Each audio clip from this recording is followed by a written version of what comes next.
사기를 치기 위해서 의도한 바가 있지 않을까라는 생각이 좀 들었거든요. 또 업체들의 모습들이 뭔가 유튜버가 그냥 감내해야 되는, 너 얼굴 까고 하는 거가 모든 리스크를 감수하는 거 아니야? 라고 저는 사실 생각하고 왔었어요. 그래서 이번 케이스도 그분들께서 진심 어리게 사과를 했으면은 저는 이렇게까지 안 하려고 했거든요. 저희는 준비해뒀던 고소장을 바로 접수하는 방향으로 그렇게 진행을 하고 민사소송까지 가야 되지 않을까라는 생각이 듭니다.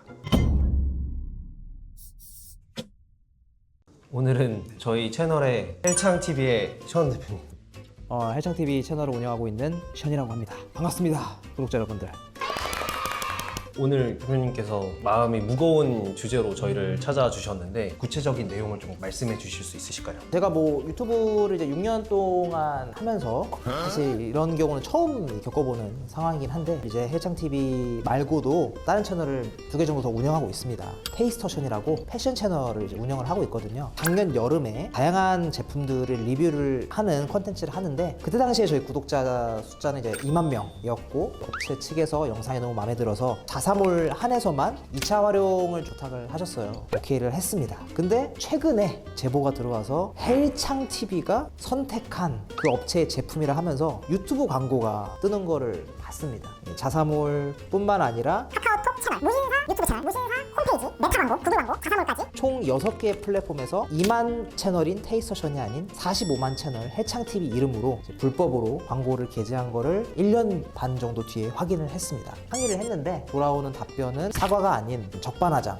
당신네가 2차 활용의 기간에 대해서 얘기하지 않았기 때문에 그 부분에 있어서는 자기네가 잘못한 게 없다라고 답변을 들었습니다. 저는 거기서 이제 소통하는 거를 마무리 짓고 바로 연락을 변호사님께 드리게 됐습니다.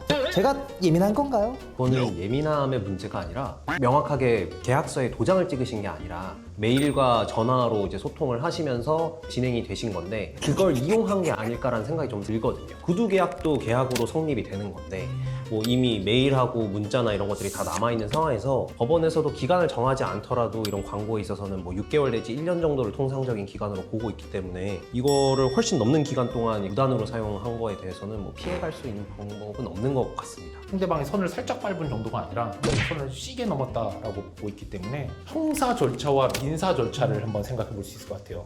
형사 절차는 뭐냐? 한마디로 상대방이 죄를 졌으면 죄값을 치르게 하는 절차입니다. 민사 절차는 뭐냐? 내가 손해를 봤으니까 내가 본 손해를 갚아라 라고 요구하는 절차예요. 이 사안 같은 경우는 형사 절차부터 꺼내드릴 생각입니다. 상표법에서는 이런 손해배상에 관해서도 정하고 있지만 남의 상표권을 마음대로 사용한 사람에 대해서도 형사처벌을 하도록 하고 있거든요. 전용 사용권의 침해 행위를 한 자는 7년 이하의 징역 또는 1억 원 이하의 벌금에 처한다라고 하고 있어요. 마음대로 지금 헬창TV의 라이센스를 가져다가 사용을 했기 때문에 상표권 침해에 따른 형사처벌을 피하는 거는 조금 어려울 수 있지 않을까. 여러분들 익히 아시다시피 내가 신발을 만들었는데 허락 안 받고 나이키 로고 찍어가고 팔면 저 어떻게 되죠? 그러면 뭐 철컹이죠? 가보실까요, 철컹? 게다가 지금 테이스터션에 올라와 있던 영상을 무단으로 사용을 한 거잖아요. 그쵸, 그거를 본인 나온 부분만 편집을 해서 6개 플랫폼에 무단으로 배포까지 했죠. 다 천 대표님의 저작물인데 마음대로 갖다 쓴 거에 대해서도 저작권법에서 또 정하고 있거든요. 저작 재산권을 침해한 경우에는 5년 이하의 징역 또는 5천만 원 이하의 벌금에 처하도록 하고 있어서 상표법에 따라서도 그리고 저작권법에 따라서도 이거는 형사 처벌에 해당한다라는 건 명백할 것 같습니다. 하나 여쭤보고 싶은 게, 연락을 취했을 때 자기네가 광고를 한 건 아니라 그랬어요. 구글 광고의 오류이다.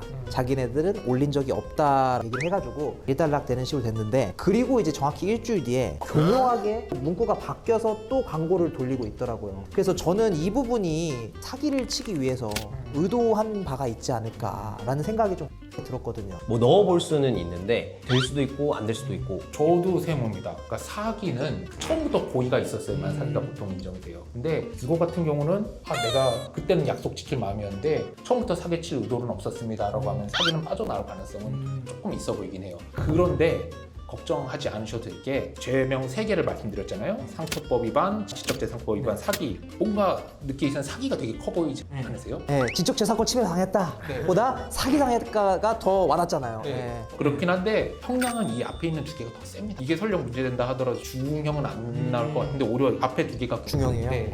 그렇기 때문에 사기가 성립 안 한다 하더라도 실망하실 필요는 없는 것 같고, 그리고 싸움 조사 같은 거 해봤더니 의도가 있었다고 또 입증이 될 가능성도 있기 때문에 그 다음으로는 경우는 손해배상의 청구를 할 수가 있거든요. 내가 이만큼 손해를 입었으니까 얼마를 배상해 줘야 합니다 라는 청구를 할 때에는 입은 손해에 대해서 입증을 해야 되거든요. 그 입증이 항상 어렵기 때문에 민사소송으로 갈 경우에 난관들이 발생을 하게 되는데, 상표법 같은 경우에는 손해배상 청구를 하는 대신에 5천만 원 이하의 범위 내에서 손해액을 인정할 수 있도록 정하고 있고요. 저작권법에 따라서도 이익을 얻은 것 그만큼을 손해액으로 봐서 배상하도록 하게 할 수 있다. 행사를 먼저 진행하는 게 더 도움이 된다라고 말씀을 드렸던 거는 압박 수단인 거죠. 이제 이 업체가 제가 알기로는 규모가 있는 회사거든요. 네. 형사가 들어가서 압박이 된다 했을 때 이 업체가 얻게 되는 불이익은 어떤 게 있을까요? 예전에 저기 무신사에서 한때 패딩 함량 네. 그 논란으로 해가지고 문제됐던 업체들 다 퇴출당했거든요. 그런 식으로 네, 제 상표권을 하는 업체가 있는 게 말이 안 된다 생각해가지고 네. 대형 플랫폼에게 얘기를 할 수도 있겠네요. 다만 플랫폼에 적극적으로 먼저 조치하시기보다는 먼저 법적인 그거를 하고 나신 다음에 진행을 하시는 게 낫지 않을까. 지금 해당 업체에서 대표님한테 이제 연락을 해서 잘못했었고 조치를 어떻게 하겠다, 합의를 어떤 식으로 진행하겠다라는 게 없으면은 이제 나중에 생각할 문제인 것 같고, 섣불리는 움직이면 안 될 것 같기는 합니다. 그래서 앞으로 그러면 어떻게 처리를 해야 될까요?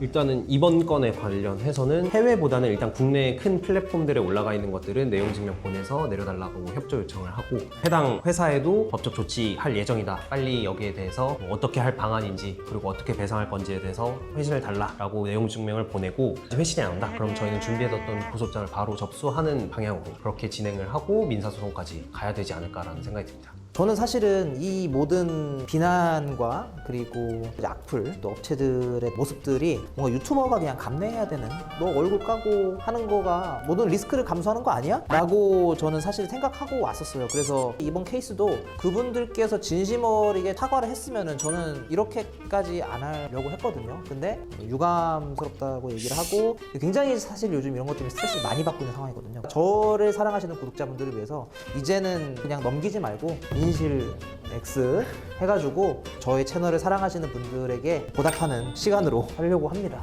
오늘 시현 대표님께서 의뢰해 주신 사건에 대해서 향후 진행을 해보는 걸로. 자,